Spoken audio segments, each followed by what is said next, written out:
Allora, giudice, simbolicamente stiamo riaprendo Edellandia, insomma, è un bel momento per voi. È un momento importante per la città perché tutto ha funzionato per fortuna. È stato un gioco di squadra, tutti insieme abbiamo vinto una scommessa importante per la città. Allora, qui siamo praticamente nel cuore dell'Edellandia, la vecchia America è proprio quello che da tutti, da bambini, ce la ricordiamo.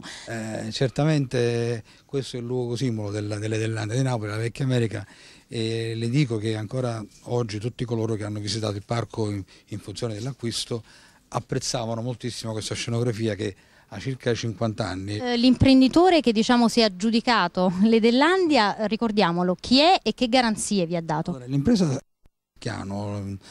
fabbricano biciclette dal 1926, riattiveranno il parco così com'è, dare così un'imbellettata per affrontare poi i lavori più importanti nella seconda fase, quindi dopo l'estate chiuderanno e tutto l'inverno sarà dedicato alla ristrutturazione del parco con l'inserimento di nuovi giochi e con la valutazione di ampliamento verso la zona cinodromo.